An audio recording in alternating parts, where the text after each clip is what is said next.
Please join me in welcoming tonight's student speaker, Alex Cook.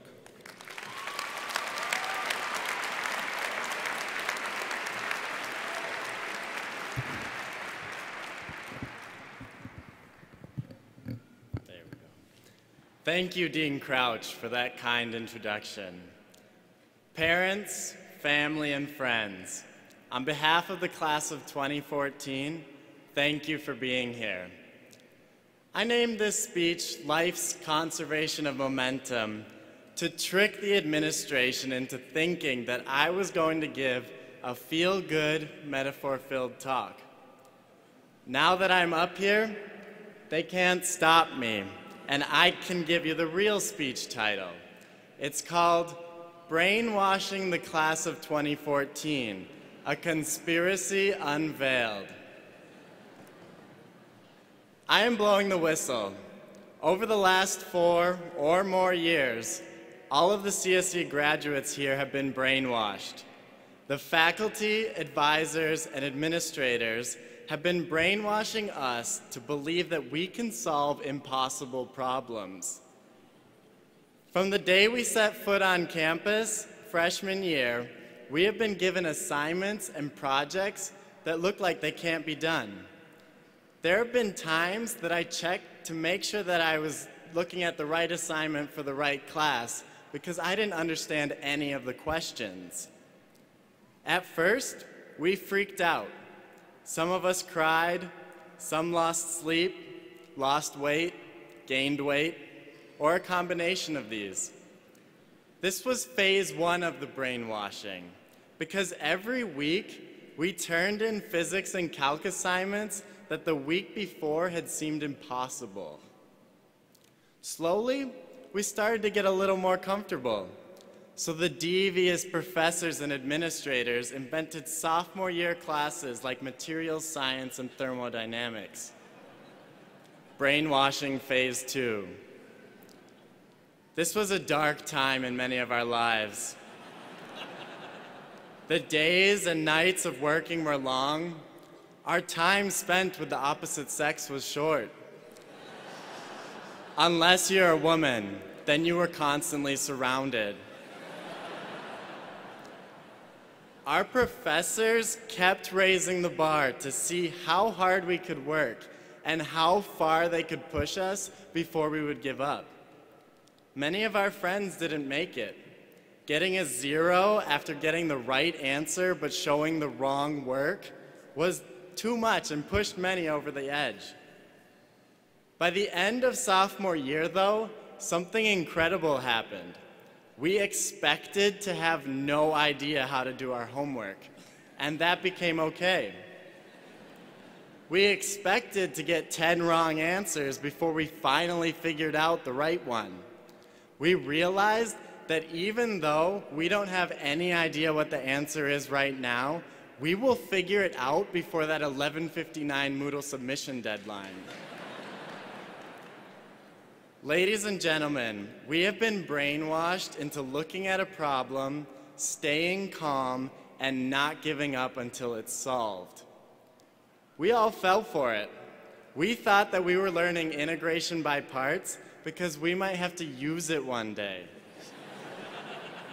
The truth is, most of us will not try to solve an integral until our kids ask for help on their calc homework, and we won't remember how. So why did they do this to us? Knowledge is power, and they kept forcing us to learn things that we would never use again in all likelihood. Our professors have given us an even more powerful tool than specific knowledge. They have taught us how to accumulate useful knowledge for any problem that we are facing. They forced us to learn how to learn. I would like to take this moment to thank our amazing faculty for brainwashing us. Students, could I get a round of applause for the faculty?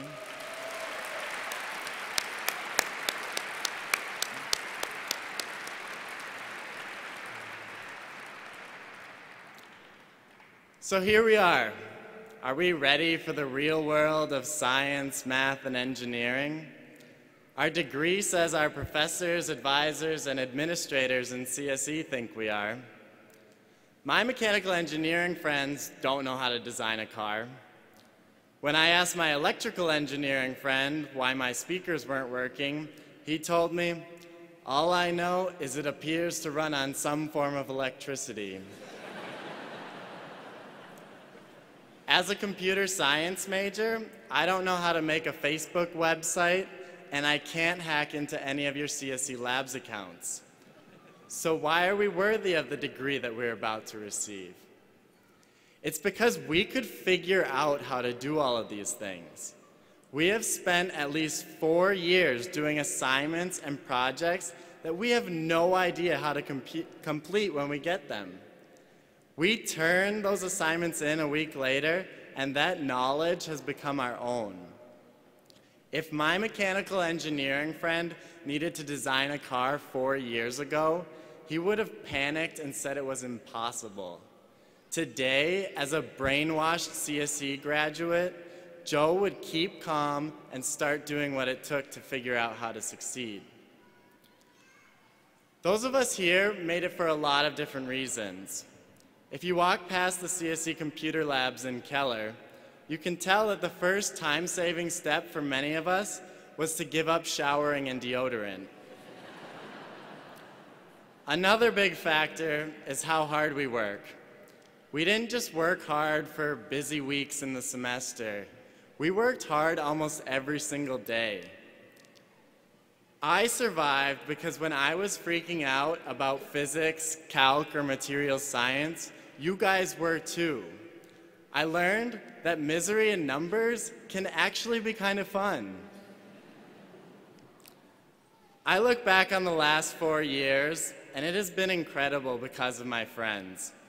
We're an odd bunch that is more likely to watch Star Trek than go to a frat party, but we have made memories I'm never going to forget.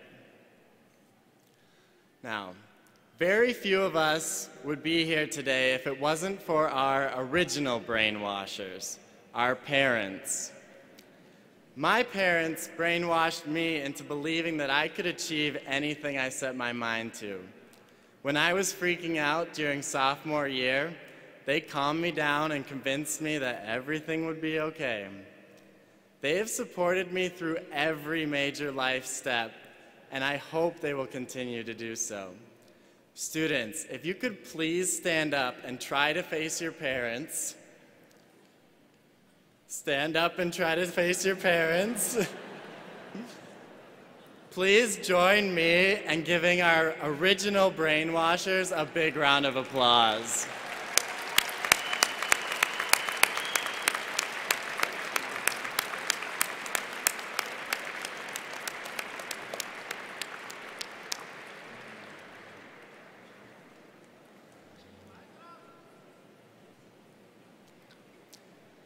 Each of us is about to officially become an engineer, scientist, or mathematician.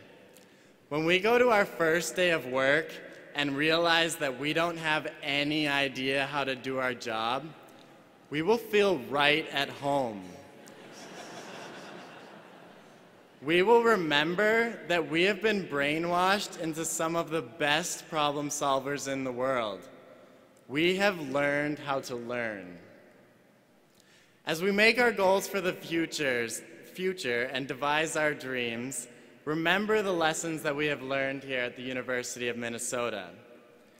The great golfer Arnold Palmer said, "The most rewarding things you do in life are often the ones that look like they cannot be done." Class of 2014, let us keep doing things that look like they cannot be done. Thank you and congratulations.